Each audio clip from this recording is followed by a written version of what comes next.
Las juntas supremas que se hicieron cargo del gobierno de España en ausencia del rey Fernando VII, prisionero en el castillo francés de Valençay, se enfrentaron con un primer dilema: cómo combatir con éxito la agresión napoleónica. En la primavera-verano de 1808, las tropas se concentraban en los alrededores de Madrid, protegían el camino entre la capital y la frontera por el norte y ocupaban Barcelona y los pasos por los Pirineos. El resto del territorio peninsular estaba todavía libre de soldados imperiales. Pero España carecía prácticamente de ejércitos profesionales en su territorio en el momento de la invasión. Napoleón se había encargado de que Manuel Godoy enviara los mejores regimientos de la corona a Portugal y a Dinamarca. Solo quedaban algunas fuerzas en Galicia y en el sur de Andalucía para organizar una resistencia.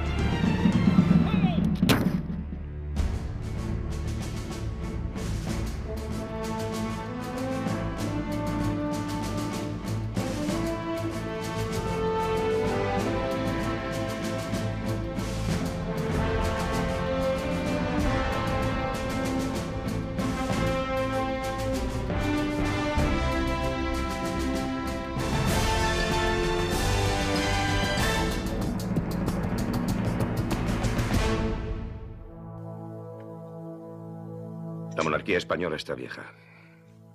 Mi misión es rejuvenecerla. Hay que mejorar todas sus instituciones. Hay que hacer que los españoles se beneficien de las ventajas de la reforma, sin desórdenes. El mal no está en el pueblo. Está en la pésima administración que viene sufriendo hace muchos años. Lo que yo quiero es que los españoles digan de mí: fue el regenerador de nuestra patria. La sorprendente unanimidad que había permitido formar una junta de gobierno en cada ciudad importante del país no se repitió a la hora de trazar una estrategia común para enfrentarse al enemigo. En las insurrecciones que precedieron al reemplazo de las antiguas autoridades, participaron en general activistas del partido fernandista. Los partidarios de Fernando VII estaban organizados antes de que se produjera la ocupación napoleónica. Les resultó más o menos fácil encabezar o provocar el descontento entre una población dispuesta al cambio. Pero una de las primeras consecuencias de esas rebeliones fue la de desorganizar o condicionar las instituciones del antiguo régimen, no la de reemplazarlas del todo. Partimos de un vacío de poder muy grande que procede de las abdicaciones de Bayona. En aquel momento nadie se queda, ni el Consejo de Castilla, ni se queda en la Junta Central. Madrid, además, es el más invadido, que digamos. Madrid es el sitio menos apto para crear un centro. Se piensa primero en Aranjuez, pero se acaba en Sevilla y finalmente se acaba en Cádiz. Así que la presión de Napoleón desplaza el centro de gravedad de decisiones políticas. Las decisiones políticas entrañaban decisiones económicas. Hay que armar un ejército y es caro. Y relaciones diplomáticas con otros países, como es Inglaterra. Y ese vacío nadie lo cubre. Ante el riesgo de caos, las juntas fueron la respuesta política más adecuada. Otra cosa era la cuestión militar, donde la opinión de los antiguos jefes estaba cuestionada o desacreditada. A fines de junio de 1808, solo 4 de los 8 capitanes generales con influencia en la zona no controlada por los franceses permanecían aún en sus puestos. Pero además, su poder estaba absolutamente condicionado, al igual que el de las audiencias y el de los intendentes. Esa desorganización inicial impidió una orientación uniforme y un criterio único. El ejército español es el ejército del antiguo régimen, mandos ennoblecidos, además pasando por el tamiz de la Ilustración, mandos ennoblecidos y mandos cualificados, si es cierto, pero con unas capacidades estratégicas, por muy decirlo así, muy academia, ¿no? Con lo cual, el ámbito de la tropa es un ámbito puntual, es un ámbito, en este caso, que se nutre o de voluntarios o se nutre en muchas ocasiones de levas dudosas.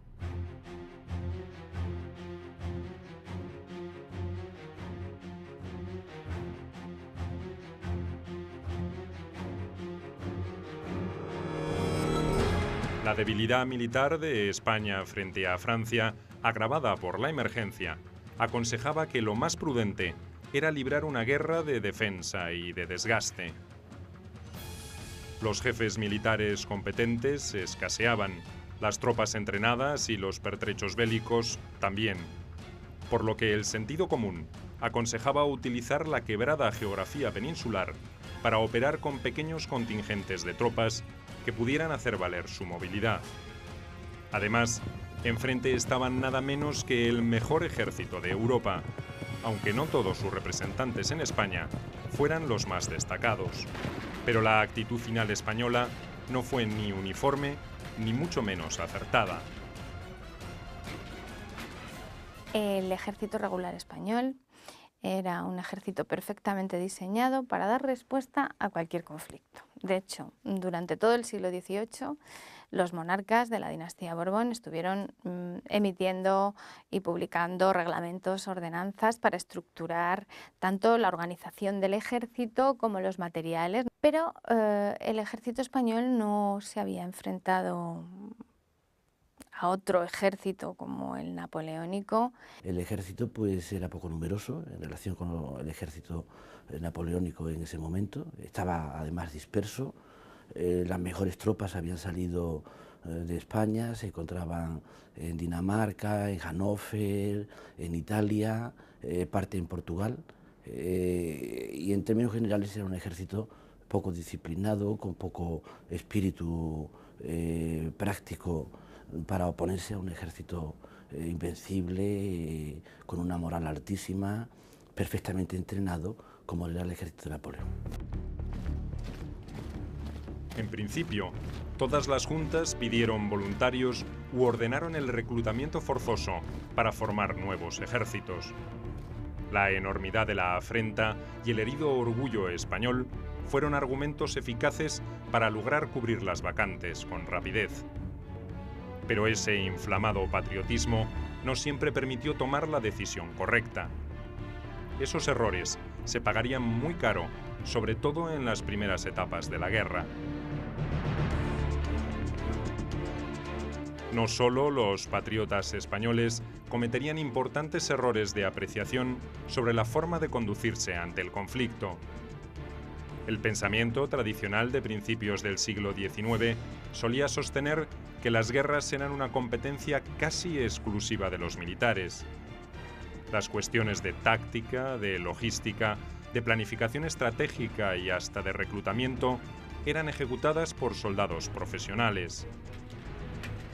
Los enfrentamientos bélicos se daban entre cuerpos armados en campos de batalla, generalmente alejados de centros urbanos. La participación de civiles solo se producía cuando el objetivo militar era una ciudad fortificada o un importante centro político-administrativo, como el caso de Madrid. La noción del pueblo en armas era absolutamente ajena a esa concepción casi elitista de la guerra. El desconcierto era generalizado y el desconcierto estaba presente en el sentimiento popular, pero también en el del ejército. Y el ejército regular estaba atónito.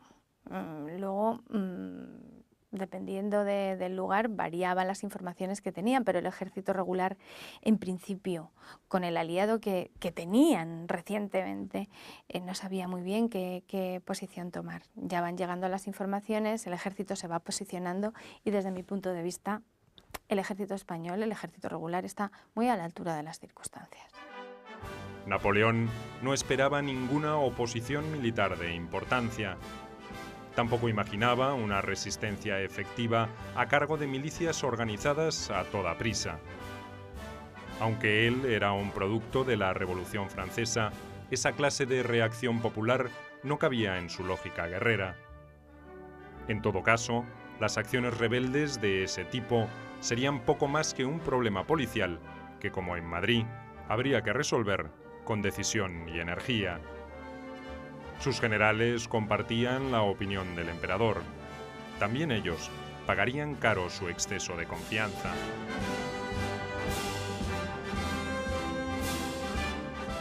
Yo creo que el error estratégico de Napoleón es uno, desde Bayona, pero luego hay errores de ejecución tácticos de sus propios generales.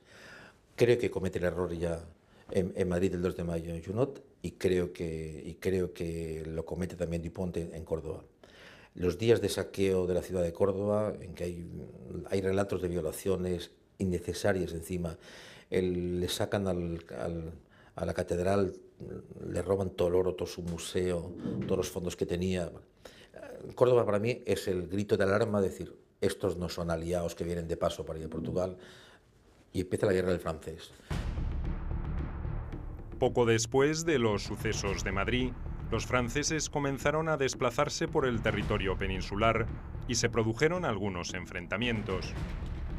El del paso del Bruc, junio de 1808, fue el más importante porque significó la primera victoria para las milicias catalanas, las mejor organizadas de toda España. En esos mismos días, los habitantes de Valdepeñas y de Santa Cruz de Mudela atacaron la retaguardia de la columna mandada por el general Dupont. También aquí, la suerte de las armas favoreció a los patriotas. Se trataba de escaramuzas donde el factor sorpresa y el valor individual podían compensar la falta de disciplina militar y el escaso armamento. También tenían un efecto propagandístico.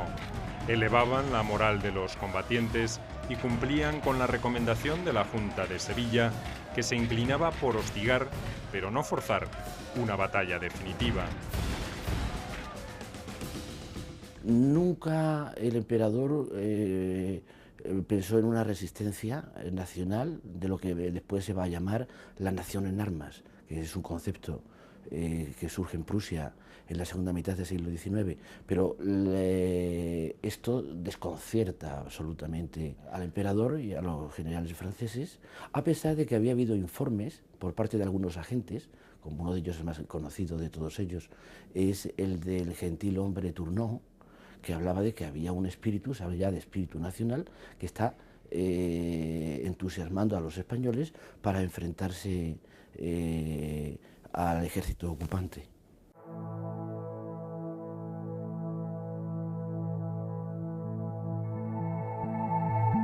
El capitán general de Castilla la Vieja, el general Gregorio Cuesta, tenía otra opinión sobre cómo enfrentarse a los cambios que se sucedían en España. Aunque era un ferviente fernandista, desconfiaba de las manifestaciones populares y no estaba convencido de que sirvieran para restaurar en el trono a Fernando VII. Pero la envergadura de la agitación popular en Valladolid lo obligó el 2 de junio a ponerse al frente de la rebelión. Incluso hizo algo más que eso. Distribuyó armas entre los civiles y se preparó para la guerra con entusiasmo.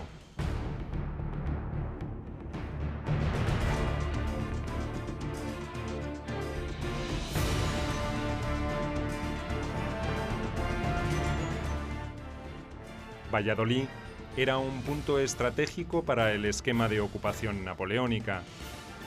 Dominaba una de las principales líneas de comunicación abiertas entre Francia y Portugal a través de España. La sublevación amenazaba con interrumpir los abastecimientos y el flujo de órdenes para el ejército francés, que trataba de sostenerse en Lisboa. El mariscal Murat no podía permitir que eso ocurriera. Envió al general Bessières al mando de una importante fuerza de caballería e infantería para reconquistar Valladolid. Cuesta era un militar profesional, no demasiado sagaz y bastante apegado a las tradiciones. Salió al encuentro de Bessières con un ejército compuesto por soldados profesionales y civiles inexpertos. Sus tropas fueron aplastadas en Cabezón el 12 de junio de 1808.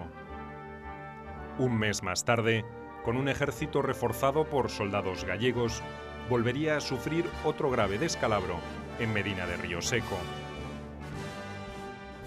Todo soldado francés, por muy recluta que fuese, es consciente de que acaba de entrar en una maquinaria militar fantástica y que va a tener uno de los mejores por no decir el mejor servicio de correos del mundo. Va a estar abastecido de todo el rato de las necesidades fundamentales, va a tener un servicio de enfermería y ambulancias, va a estar cubierto por sus mejores mandos y sabe muy bien que el principio de la disciplina y el mando único privan en el ejército. Es decir, el pertrechamiento, yo diría incluso que tanto en artillería como en caballería como en infantería, vienen en función de una experiencia militar ya de muchos años que no tiene el otro bando. Las derrotas de Cuesta podrían haber servido como advertencia sobre el error de enfrentarse a los ejércitos imperiales en campo abierto y con tácticas tradicionales. La disciplina de los soldados y la calidad del armamento francés eran razones muy poderosas como para no tenerlas en cuenta antes de aceptar batalla.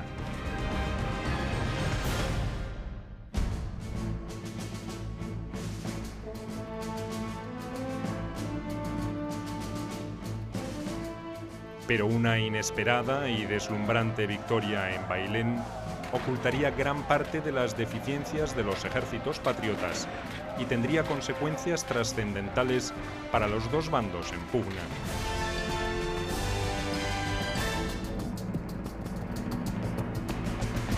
Lo que ocurre es que tuvo un efecto contraproducente por completo, porque la victoria fue tan grande, fue tan casi inexplicable, que realmente a partir de entonces todos los desastres que se van a producir después al año siguiente, incluso a partir de octubre y de noviembre de 1808, con el desastre por ejemplo de Tudela y los siguientes, eso se debe a que los generales españoles querían obtener su victoria de Belén, y en este sentido fue extraordinariamente contraproducente. Después de los episodios de Valdepeñas y Santa Cruz de Mudela, donde además de hombres perdió carros con provisiones, el general Dupont prosiguió su avance hacia el sur. El objetivo proclamado era el de pacificar Andalucía. La intención real era la de proteger la flota francesa amarrada en Cádiz y derrotar al ejército del general Castaños, que protegía esa región. Pero las tropas francesas saquearon Córdoba y detuvieron su avance. Entonces, Dupont recibió noticias de que los barcos finalmente se habían rendido y de que Cádiz era virtualmente inexpugnable por tierra. Además, otros rumores mucho más inquietantes llegaron a su cuartel general. Según estos, Castaños había reforzado su ejército con milicianos y con tropas inglesas que habían desembarcado en Gibraltar. En realidad, se trataba de un ardid que la Junta de Sevilla había hecho circular con la intención de que Dupont se enterase. Los patriotas querían ganar tiempo para organizar una mejor defensa, y lo consiguieron. El general napoleónico se retiró hasta Andújar a la espera de refuerzos. Dupont es un hombre bien formado, procede de buena familia, no es tan bruto como queremos presentar los españoles, es un buen traductor de textos clásicos, luego será un buen escritor. Dupont lo que pasa es que es muy ambicioso. Él llega como general de división, viene con la etiqueta de hombre audaz y echado para adelante, y esto yo creo también que le traiciona. Él busca en la victoria en Andalucía el bastón de mariscal, y en el fondo él da una especie de novedades a Napoleón como si todo vaya bien, yo soy capaz. Pero luego en las cartas que él escribe a Madrid pide constantemente socorro.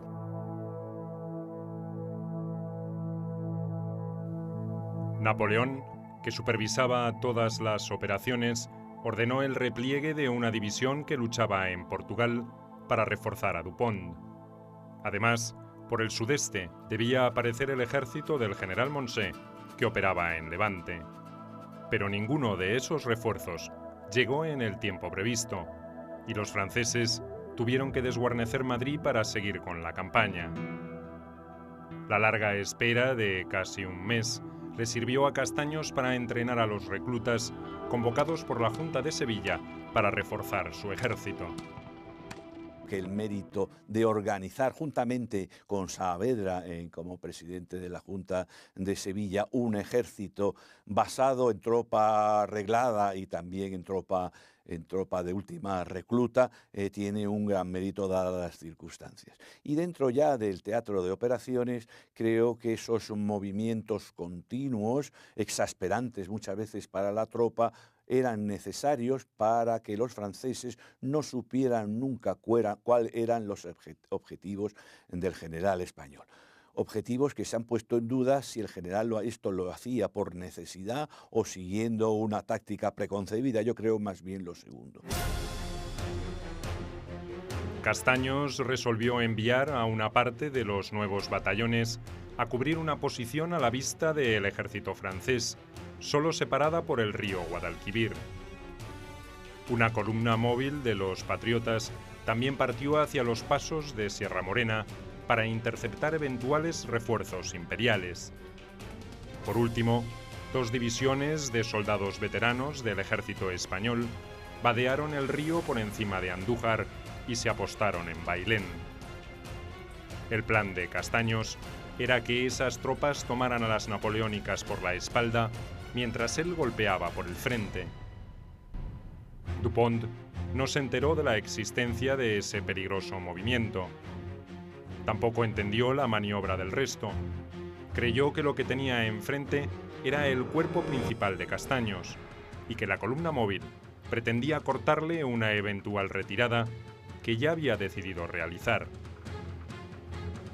Por tanto, ordenó al general Bedel, que había llegado con refuerzos, que volviera y defendiera los puertos de montaña, mientras el grueso del ejército iniciaba el repliegue.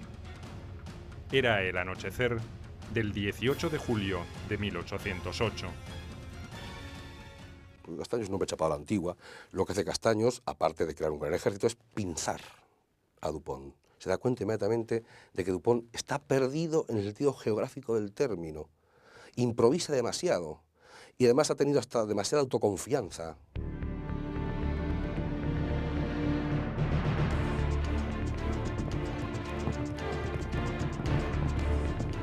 Ni las tropas veteranas del ejército español ni la vanguardia francesa sabían que marchaban una contra otra hasta que casi chocaron entre sí en la madrugada del 19 de julio. Las fuerzas españolas contaban en sus filas con mercenarios y estaban bajo el mando de 2 mariscales extranjeros, el suizo Theodor Reding y el belga Marqués de Coupigny. Marchaban en formación de batalla. El ejército imperial, en cambio, no estaba en alerta máxima y Dupont tuvo serios problemas para reagrupar sus líneas. Desde el amanecer hasta la media tarde, los franceses intentaron penetrar en vano la formación defensiva desplegada por las tropas españolas. Dupont resultó herido en una de las últimas cargas y su posición estaba potencialmente amenazada por el resto del ejército de Castaños que había cruzado el río y se dirigía hacia el campo de batalla. Fueron los generales Reding, o el general Coupigny o el coronel Mourgeon los que realmente llevaron a cabo el enfrentamiento con los franceses. A diferencia, por ejemplo, de Wellington, que suele estar presente en las batallas, en el campo de batalla, Castaños estaba, alejado de lo que es el enfrentamiento directo. Nunca quedó en claro por qué el principal jefe español demoró tanto su llegada al escenario central de Bailén. La suerte de los franceses había quedado decidida de todas maneras por 2 hechos fortuitos. El primero fue la negativa de un batallón de mercenarios suizos del ejército imperial a atacar a sus compatriotas que formaban parte de la vanguardia española. El otro fue la aparición en ese momento de la columna móvil patriota en el flanco y la retaguardia napoleónica. El comandante francés creyó que Castaños había llegado con el grueso de su ejército y pidió parlamentar. Mientras se discutían los términos de la tregua, arribó finalmente el general con el cuerpo principal, y Dupont no tuvo más remedio que rendirse. La división mandada por el general Bedel, que también apareció cuando todo había concluido, amenazó con replegarse, pero finalmente capituló sin lucha. Todo el pueblo estaba apoyando a ese ejército. 19 de julio de 1808, con un calor de espanto por la mañana. Las mujeres del pueblo se jugaron la vida literalmente por llevar agua a los militares. Se jugaron la vida literalmente. Hay heroínas por todas partes. Encontramos la guerra de la independencia ha acuñado un término que es el de la heroína. Bueno, pues es que tenemos heroínas locales en todas partes, muchas mujeres. El saldo de la batalla fue de 2.000 bajas y alrededor de 15.000 franceses prisioneros, contra unos 1.000 hombres muertos o heridos en el ejército de Castaños. Dentro de los cánones militares napoleónicos, no fue una batalla trascendente, pero para los españoles significó una victoria emblemática desde todo punto de vista. Por primera vez, un ejército imperial era derrotado en combate abierto por un puñado de tropas que no tenían ni la disciplina táctica ni el equipamiento militar de sus adversarios. Para colmo de males, el propio rey intruso, José Bonaparte, se encargó de repotenciar el valor estratégico de la victoria española. Había llegado pocos días antes a un Madrid casi desguarnecido y resolvió retirarse apresuradamente hacia la línea defensiva del Ebro. De esta forma, magnificó la importancia de la batalla de Bailén y le dio una inesperada bocanada de oxígeno a toda la resistencia española. La batalla de Bailén fue una de las batallas más curiosas de toda la época napoleónica. Se puede decir que fue una victoria que pasó por accidente, totalmente por accidente. Y una cosa que se puede decir fácilmente es que la conducta del general Dupont y también del general Bedel, los dos generales más involucrados en el desastre, su conducta fue malísima, malísima, inepta, estúpida. Casi simultáneamente con la derrota napoleónica en tierras andaluzas, se estaba produciendo la heroica defensa de Valencia y Zaragoza.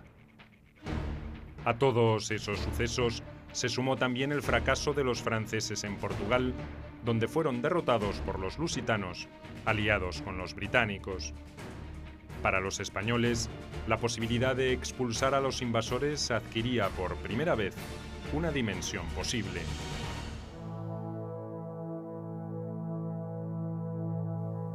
Además, en Bailén habían peleado codo a codo andaluces, aragoneses, castellanos, extremeños y catalanes. Hasta el futuro libertador de Argentina, Chile y Perú, el general José de San Martín, fue favorecido con un ascenso por su destacada participación en ese combate. Era un episodio de alcance nacional, y así fue interpretado en toda España, pero desde el punto de vista militar, no fue aprovechado como correspondía. De la victoria de Bailén, que a partir de ese momento muchos opinan que ha demostrado el ejército imperial que no es invencible y que por lo tanto se puede repetir. Se puede repetir con bueno, pues el error, que es un error importante, de que en realidad no va a ser el mismo ejército el que va a venir, y sobre todo que se pone a la cabeza el propio Napoleón, que bueno, ha tenido todos los defectos del mundo, pero que en materia militar sabía de qué hablaba.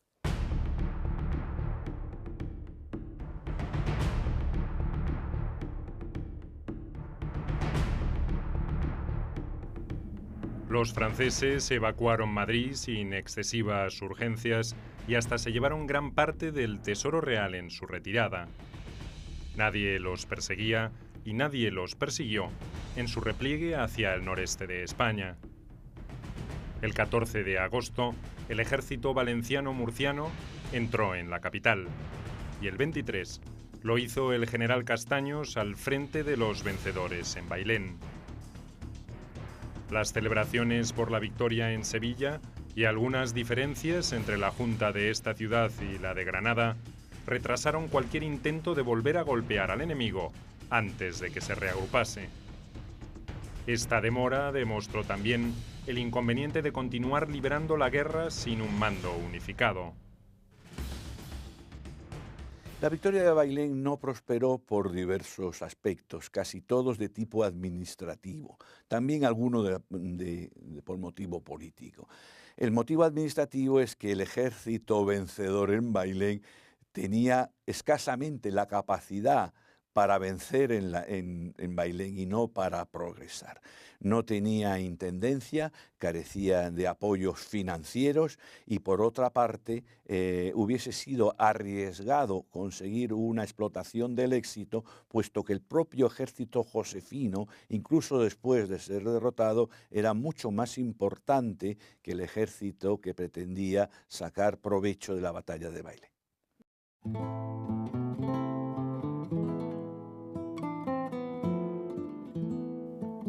Bailén aceleró las gestiones para formar una Junta Suprema que coordinara los esfuerzos, hasta entonces desperdigados, de los órganos de gobierno de todo el territorio español. Ya en el mes de junio, las juntas de Asturias, de Galicia y de Murcia habían propuesto por separado la necesidad de formar un gobierno central. El 16 de julio fue la de Valencia la que se sumó a esa iniciativa, y Sevilla no tardó en apoyar la idea.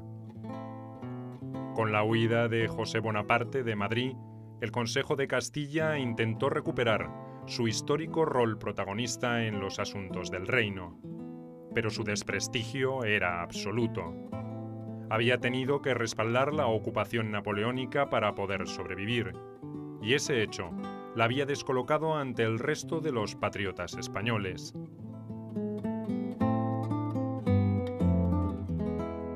Lo que es evidente con Bailén son dos cosas. Primero, que José I no se lo cree. Cuando se le anuncia por primera vez que Bailén, que Dupont ha capitulado en Bailén, su primera respuesta es considerar que el emisario que le anuncia ello está loco y no se lo cree. E inmediatamente tiene que huir al día siguiente, porque efectivamente, bueno, pues es una realidad y las tropas españolas están progresando. A partir de este momento no es una reacción social, sino una reacción política.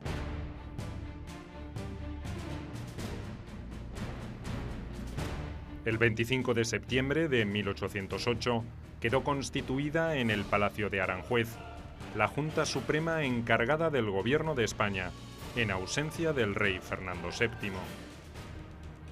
Estaba integrada por diputados o representantes de las juntas provinciales, presidida por el veterano conde de Floridablanca y coordinada por Martín de Garay como secretario general.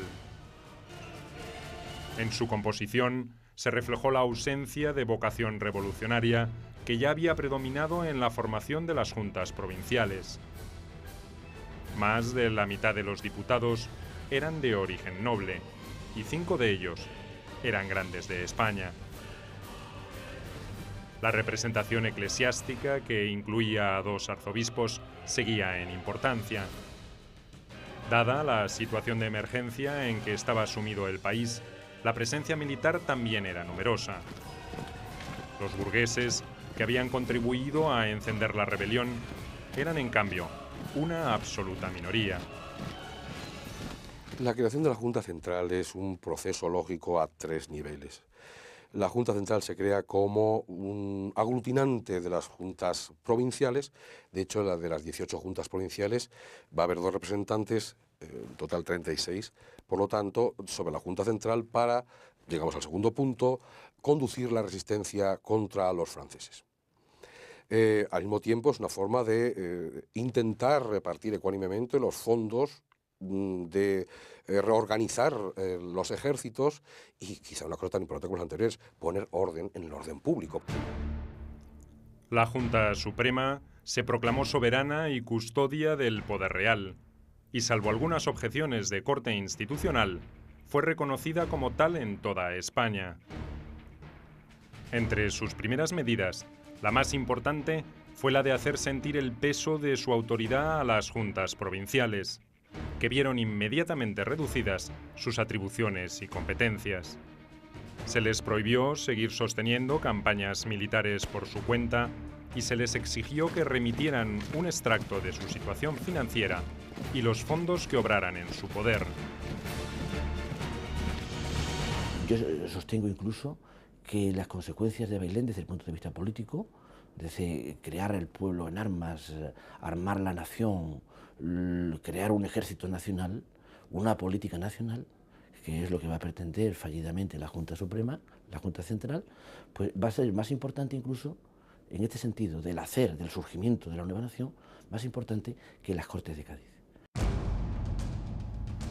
La Junta Suprema ostentaba todos los atributos del gobierno, pero carecía de uno de los elementos vitales que ya entonces movía al mundo: dinero.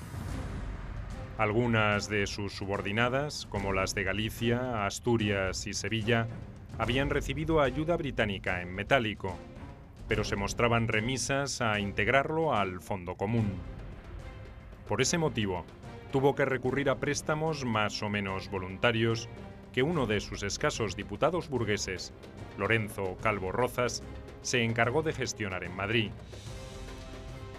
Obtuvo dinero como para que la Junta pusiera en marcha algunos de los planes más urgentes, como el de intentar formar un ejército capaz de resistir una contraofensiva napoleónica. Pero los ahogos y las urgencias financieras seguirían durante toda la guerra. La Junta Central era una exigencia tanto para la gobernabilidad del país como para la conducción de las operaciones militares. Era una cosa obvia que ya la propia madurez de las propias juntas venía exigiendo, encabezadas por la Junta de Valencia.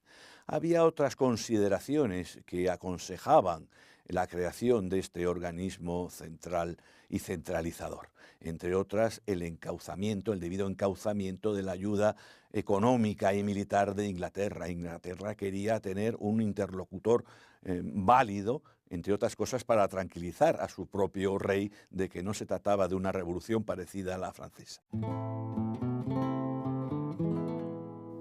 La conducción centralizada de la guerra era uno de los propósitos que impulsó la creación de la Junta Suprema, pero muy pronto quedó demostrado que sus mecanismos de decisión no eran los adecuados.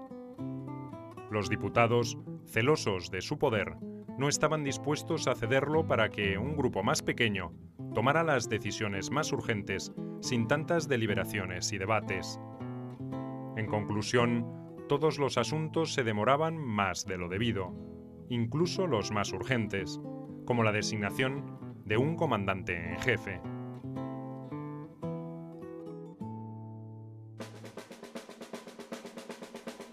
Los ejércitos franceses se estaban concentrando al este del Ebro, pero la Junta Suprema no había logrado poner al país en estado de guerra total. La compleja estructura socioeconómica de España, creada por el viejo orden, no había caducado y, objetivamente, era reacia a las exigencias de un esfuerzo compartido. Las diferencias entre los jefes militares y la resistencia de las juntas provinciales a acatar las decisiones de la Suprema también creaban inconvenientes. Todo había ocurrido demasiado rápido en España. Las urgencias eran múltiples y difíciles de atender. El objetivo había sido el de reclutar y entrenar 500.000 soldados, pero la realidad era otra. Se demoró la reorganización y la organización de regimientos, y la mayor parte de las unidades militares estaban en situación precaria tanto en equipamiento como en entrenamiento.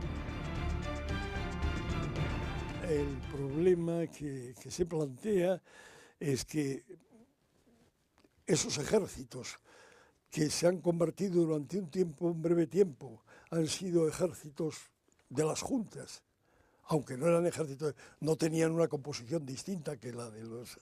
Pero los ejércitos de las juntas se convierten en un ejército nacional, que es el ejército de la Junta Central. Pero sigue siendo el mismo viejo ejército, con los mismos generales y con los mismos... los mismos oficiales, la palabra nacional les habría extrañado mucho. Una petición de auxilio de los catalanes, preocupados por la concentración de tropas imperiales en sus fronteras, ilustra los problemas que tenía la Junta Suprema para coordinar los esfuerzos de guerra. El general Castaños ordenó el traslado de un regimiento de infantería hacia esa región, pero la Junta tuvo que insistir ante el mariscal Reding para que también se desplazara con su división de caballería. La ciudad de Zaragoza, que acababa de salir de un duro asedio, se negó a desguarnecer las espaldas de Aragón para defenderla de los catalanes con 6.000 soldados.